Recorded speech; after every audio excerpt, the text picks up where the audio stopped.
Gastritis और fatty liver, ये दोनों ऐसी समस्याएं हैं जो मोर और लेस दोनों एक दूसरे से कोरिलेट करती हैं। पेट में समस्या होगी तो लिवर पर लोड पड़ेगा, लिवर में प्रॉब्लम आ जाएगी तो अल्टीमेटली फिर पेट में भी समस्या आना चालू हो जाती है।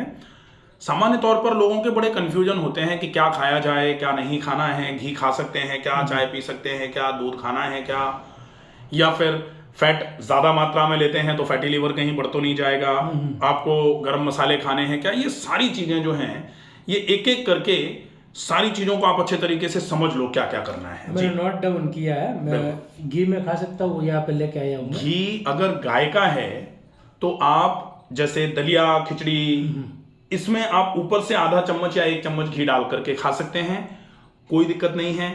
जिनको गैस्ट्राइटिस है अकेली वो तो घी इजीली खा ही सकते हैं। आप चूंकि ग्रेड 2 ग्रेड 3 फैटी लिवर की कंडीशन है, सामान्य तौर पर कहा जाता है कि जब फैटी लिवर ज्यादा होना चालू हो जाए तो चिकनाइयों को बंद कर देना चाहिए। तो घी अपन आधा चम्मच डेली के आसपास रोज दलिया या खिचड़ी में मिला करके खा सकते हैं। और वो भी घी नहीं खा रहे हैं, वो स्नेहन के हिसाब से है, वो आंतों में जो रूखापन है उसको चिकनाई पहुंचाने के हिसाब से आप घी खा सकते हैं। और कब खाएंगे, जब आप रेगुलर अच्छे तरीके से व्यायाम कर रहे हैं। तो हमने आपको व्यायाम का पूरा प्रोसेस बता रखा है, पसीना निकलने तक व्यायाम करना है, आप इतना घी आराम से खाइए, कोई दिक्कत नहीं है। और मध खा सकते हैं इसमें, शहद का उपयोग कर सकते हैं। बाकी शहद जो है वो तासीर में गर्म है, तो ज्यादा मात्रा में शहद नहीं खाया जा सकता। 1 कप में आप 1/4 चम्मच के आसपास शहद मिला करके, टीस्पून जो है वो अकेला ले सकते हैं, शहद के साथ और कोई चीज मिला के नहीं लेनी। मिला के मुलेठी की लकड़ी लाया हो, मुलेठी की लकड़ी आप चूज करके खा सकते हैं, एंटी इन्फ्लामेटरी होती है मुलेठी। मुलेठी जो है वो अगर इरोजिव गैस्ट्राइटिस होती है, इरोजन्स या अल्सर भी जो होते हैं उसमें भी मुलेठी काम करती है। वो आपके यूट्यूब में वीडियो देखा था ना, इसलिए वो लेके आया था मैं। मुलेठी का आराम से उपयोग कर सकते हैं। और हल्दी और बीट रूट रहता है ना, हल्दी तासीर में गर्म है, इसलिए हल्दी का उपयोग, कच्ची हल्दी या हल्दी का पाउडर या हल्दी पानी में उबाल के लोग पी रहे हैं कि आराम मिलेगा, एंटी इन्फ्लामेटरी होती है। एंटी इन्फ्लामेटरी तो होती है लेकिन साथ में गर्म होती है, तो वो गर्मी करेगी, माथा पूरा गर्म हो जाएगा, नुकसान करेगी, नहीं लेना है। और आलमंड भी लेके आए हो, बादाम भी लेके आए हो। आलमंड अभी नहीं, आलमंड लेंगे अपन बाद में चल के, जब अपनी थोड़ी सी डाइजेशन की प्रोसेस को अपन इम्प्रूव कर लेंगे तब अपन ले सकते हैं। अखरोट भी लेके आए हो? अखरोट बिल्कुल भी नहीं चलेंगे। अखरोट बिल्कुल नहीं। बिल्कुल। जब पेट डिस्टर्ब हो जाता है, कुछ योगा करता हूँ ना जो पेट वाले, तब वो डिस्कम्फर्ट महसूस होता है, तो करो आगे जाके या ना करो? देखिए, योगा इजीली करें आप, कोई दिक्कत नहीं है, लेकिन अभी आपको टहलने पर फोकस ज्यादा करना है। ज्यादा से ज्यादा टाइम टहलो, और टहलने के बाद जब टाइम बचे तो आप जोड़ों का व्यायाम करने के बाद प्राणायाम पर फोकस करो, वो ज्यादा इफेक्टिव रहेगा बजाय आप किसी भी खींचतान के या पेट को दबाने वाले आसनों को करने के। क्योंकि गैस्ट्राइटिस है, गैस्ट्राइटिस में जीआरडी है या हाइटल हर्निया है, बहुत सारी कंडीशंस होती हैं। अब ऐसी कंडीशंस में आपको कौन से आसन करने हैं, कौन से नहीं करने हैं, तो ये बहुत स्पेसिफिक रूटीन हो जाता है। आप टहलना और प्राणायाम के अलावा अभी कुछ मत करिए, ज्यादा इफेक्टिव है। स्टीम बाथ जो ले रहा हूँ वो सही है ना, उसमें कोई दिक्कत नहीं है? स्टीम बाथ हम आपको रेगुलर ज्यादा तो दे नहीं रहे हैं, फैटी लिवर के हिसाब से दिया जा रहा है। अगर केवल मॉडरेट पैनगैस्ट्राइटिस का केस होते तो हम आपको स्टीम नहीं देते, लेकिन चूंकि फैटी लिवर भी है तो फैटी लिवर को भी बैलेंस करना है, इसलिए हीट जनरेट कराने का कभी कभी काम कर रहे हैं, वो आपको नुकसान नहीं करेगा। और जुआरे का पाउडर आता है ना, वो भी मेरे पास है। जुआरे का पाउडर ले यहाँ से वो बना के मैंने देखा था तो ले लिया 2 पैकेट। बिल्कुल बिल्कुल। और वो काली द्राक्ष का तो आपने काली द्राक्ष आराम से ले सकते हैं, रात को भिगो के सवेरे सवेरे चबा के खाएंगे, बढ़िया रहेगा। और सरसों के तेल में मालिश वो सही रहेगा? सरसों के तेल की मालिश अच्छी है, कोई दिक्कत नहीं है। मालिश में बेसिकली तेल का बहुत ज्यादा कोई ऐसा वो नहीं है, तेल तो सिर्फ इसलिए होता है कि हाथ अच्छे तरीके से शरीर पे चल पाए। तो आप सरसों के तेल की करा सकते हो, चाहो तो आप नारियल के तेल की। मेरे पास वो लौकी का तेल भी है और ऑलिव ऑयल भी लेके आया हूँ, तो कभी कभी किसी भी तेल से करा सकते हो, कोई इशू नहीं, चलेगा।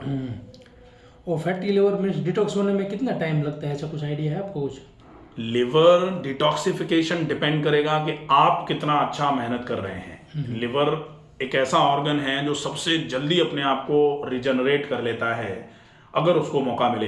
तो मौका मिलने का काम जो है ना, मौका देने का काम हमको करना है। आप हल्का खाना खाओ, ज्यादा व्यायाम करो, लाइफस्टाइल को थोड़ा अच्छा रख लो, शाम को ज्यादा ओवर ईटिंग मत करो और बहुत लेट नाइट डिनर मत करो। आपका लिवर ज्यादा से ज्यादा 3 महीने में बिल्कुल बैक टू नॉर्मल आ जाएगा, बिल्कुल पहले की तरह हो जाएगा। और मेरे एसिडिटी अब जब से यहाँ पे आए वो तो नॉर्मल हो चुकी है, तो अभी मैं फिलहाल दवाई कंटिन्यू रखूँ या उसको इग्नोर करूँ? एसिडिटी की दवाई जो पीपीआई सवेरे सवेरे खाली पेट लेते हैं, आप उसको अभी थोड़े दिन और चालू रखो। नहीं एसिडिटी फिर भी लेना है? हाँ बिल्कुल बिल्कुल, एसिडिटी नहीं है, लेकिन अपन चाह रहे हैं कि ये जो रूटीन है ये और अच्छे तरीके से काम करना चालू कर दे, उसके बाद अपन उन दवाइयों को डिसकंटिन्यू करेंगे, उन दवाइयों को टेपर करते हुए छोड़ेंगे। हाँ। इस शुद्धि में जैसे ब्लड की शुद्धि की किस तरह से कर पाएंगे हम यहाँ पे? ब्लड की शुद्धि के लिए देखो, सबसे अच्छी कहावत कही जाती है कि आंत्र शुद्धो रक्त शुद्धि। अगर खून की शुद्धि कराने का मोटिव है तो सबसे बढ़िया तरीका होता है आप अपनी आंतों को साफ कर लो। आंतों को साफ किए बिना अगर कोई चाह रहा है कि खून की सफाई हो जाएगी तो हो तो जाएगी, लेकिन रहेगी नहीं। आंतों की सफाई रखनी है तो कहा जाता है आहार शुद्धो आंत्र शुद्धि। जब अच्छा खाना खाओगे तब आंतें साफ रहेंगी। आंत्र शुद्धो रक्त शुद्धि, आंतें जब साफ रहेंगी तब रक्त साफ रहेगा। रक्त शुद्धो शरीर शुद्धि और शरीर शुद्धो मना शुद्धि। ये शुद्धि का पूरा क्रम है, चक्र है। तो आहार से शुरू होता है और इसीलिए कहा जाता है जैसा खाएं अन्न वैसा हो मन। जैसा खाएंगे अन्न, आहार शुद्ध हो आंत्र शुद्धि, आंत्र शुद्ध हो रक्त शुद्धि, रक्त शुद्ध हो शरीर शुद्धि और शरीर शुद्ध हो मना शुद्धि। तो जैसा खाएं अन्न वैसा बने मन। अच्छा खाना खाएंगे तो मन तक अच्छा पहुंचेगा, खराब खाएंगे तो मन तक खराब पहुंचेगा। तो आपको रक्त शोधन के लिए आंत्र शोधन की आवश्यकता है और आंत्र शोधन के लिए आहार शुद्धि की आवश्यकता होती है। जो आपने आपको आहार बताया गया है वो शुद्ध आहार है। तो उषापन जब हम सुबह सुबह करते हैं तो सुबह हमारी जठराग्नि को मंद नहीं कर देता है पानी इतना 4-5 गिलास पीने से? जो ऊषा पान का टाइम है वो जठराग्नि की जो बात होती है वो होती है सूर्य उदय के बाद की। ऊषा पान का मतलब होता है ऊषा काल में पानी पीना। तो जो ये ज्ञान चल रहा है, लोग कह रहे हैं आयुर्वेद में कहीं ऊषा पान का तो नाम ही नहीं है। आयुर्वेद में ही है। आयुर्वेद में ही स्वस्थ व्रत है और स्वस्थ व्रत में ही दिनचर्या है। और दिनचर्या के श्लोक में लिखा हुआ है कि ब्रह्म मुहूर्त उत्तिष्ठे ऊषा पानम। ब्रह्म मुहूर्त में उठो और उठते ही पानी पियो। तो ब्रह्म मुहूर्त में ऊषा पान जो है उसमें आपको कहीं ऐसा नहीं आ रहा है कि आप जठराग्नि मंद हो जाए। जठराग्नि अग्नि तो तब आती है ना जब सूर्य का उदय होना चालू हो जाता है। और ऊषा काल का मतलब होता है रात्रि का सबसे तो 3-4 घंटे का तो दोनों में बीच में डिफरेंस रह ही जाता है। कोई इशू नहीं है, कोई इशू नहीं। आराम से आप ऊषा पान करिए। और ऊषा पान आपके लिए कितना फायदेमंद है, किस तरीके से फायदा करेगा, इसके लिए मैंने पूरा एक वीडियो बनाया हुआ है ऊषा पान के लाभ बाय डॉक्टर रमाकांत शर्मा। आप उसको पूरा देख सकते हो। और सलाद ले सकता हूँ उबाल के सब्जी होगा? उसको सलाद नहीं कहेंगे, फिर वो उबली हुई सब्जियां कही जाएंगी। सैलेड बेसिकली गैस्ट्राइटिस के केस में जब मॉडरेट गैस्ट्राइटिस होती है तो सैलेड, कच्चा खाना और पका खाना एक साथ नहीं खाने के लिए मना किया जाता है।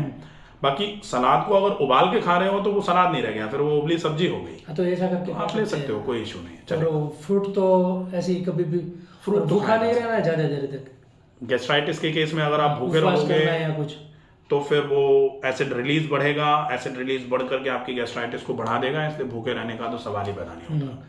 और एनिमा लेने से फायदा हो सकता है उसमें? यहाँ पे जो एनिमा डेफिनेटली बहुत अच्छा है। एनिमा आपके गैस्ट्रोकोलिक रिफ्लेक्स को बढ़ाएगा, जो आपके आंतों की चाल को बढ़ाने का काम करेगा। एनिमा आपके गट को क्लीन कराने का काम कर रहा है।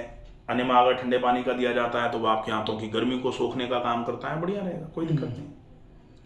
और ये मीन्स वो कंफ्यूजन कभी कभी ये रहता है, ये मेरे जो सिम्टम्स है लेफ्ट साइड ये डिस्कम्फर्ट रहना है, मिडिल में डिस्कम्फर्ट रहता है, तो फैटी लिवर की वजह से या पान गैस दोनों की वजह से? कंफ्यूजन की विषय नहीं, दोनों ही है। कभी कभी लगता है इसकी वजह से फैटी लिवर है तो भी आपके इस हिस्से में भारीपन रहेगा राइट साइड में।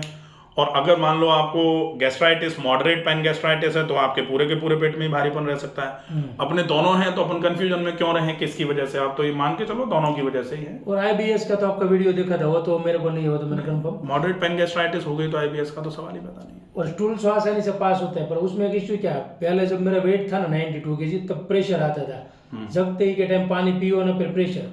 अब क्लीन हो जा रहा है, प्रेशर नहीं आ रहा है। आपने थोड़ा रूटीन फॉलो किया है, रूटीन की वजह से चीजें ठीक हैं। वो प्रेशर नहीं आता था, वो इरिटेशन था कि इरिटेशन जगह और सवेरे सवेरे ही भागना है। वो इरिटेबल नेचर होता है। वो इंटेस्टाइन में बड़ा इरिटेट हो रहा था स्टूल, उसको निकलना है बाहर। वो यूडीएफ भी कहा जाता है, अनडाइजेस्टेड फूड आता है उसमें। ये जो है ये आपके आंतों में प्रॉब्लम तो है लेकिन पहले से सुधार हुआ है। इसकी वजह से अब सवेरे आप जागोगे, जागते ही अगर मान लो बाथरूम में कोई है तो आपको ऐसा नहीं लगेगा कि कपड़े खराब हो जाने हैं, आप रोक सकते हो 2-5 मिनट। तो ये सुधार है, इसको खराब ही नहीं मानते। मुझे ऐसा फील हो रहा था कि प्रेशर नहीं आ रहा है, पेट साफ हो जा रहा है, पर थोड़ा टाइम 5-10 मिनट ऊंचा पानी के बाद रुक सकता हूँ। हाँ बिल्कुल, पहले 1 मिनट भी नहीं रुक सकता था। वो नहीं रुकना प्रॉब्लम है। मोशन सवेरे सवेरे आपकी आंख खुले और आपको भागना पड़े तुरंत, आप 1 मिनट भी कोई आपको रुकने के लिए बोले और आप कहो नहीं अभी नहीं रुक सकते, नहीं ऐसे होता था। तो वो जो स्थिति थी ना वो ठीक नहीं थी। हाँ। अब ऊषापान के बाद जनरली मैं बोलता हूँ ऊषापान करने के बाद 10 मिनट के लिए रुक जाओ आप। तो वो जो रुकना, बहुत सारे लोग कहते हैं कि हम तो 1 मिनट भी नहीं रुक सकते, तो अपन बोलते हैं कि 10-10 सेकंड करके रुकना चालू करो, धीरे धीरे करके रुकना चालू हो जाते हैं, तो वो कोई इशू नहीं है, वो ठीक ही है। बाद में यहाँ से जाकर अभी तो ठीक हो गया वो, वैसे बाद में कभी जिम ज्वाइन करना चाहिए। डेफिनेटली कर सकते हैं जिम में, क्योंकि कोई मेरा issue नहीं। 92 kg वेट था, तो मेरे को ये भी डाउट है मसल लॉस हुआ है या फैट लॉस हुआ है, दोनों हुआ है। दोनों हुआ है, मसल लॉस भी हुआ है डेफिनेटली पेनगैस्ट्राइटिस के केस में। आपने एक्सरसाइजेस ज्यादा अच्छे से नहीं करी हैं, और फैट लॉस तो हुआ ही है क्योंकि डाइट आपने फॉलो अप किया है, तो डेफिनेटली फैट भी गया है। तो ये कितना टाइम लगता है muscle loss muscle recovery depend करेगा कि आप एक्सरसाइजेस का क्या प्रोटोकॉल फॉलो कर रहे हैं। लगभग 1 महीने से लेकर 6 महीने तक का टाइम लग सकता है।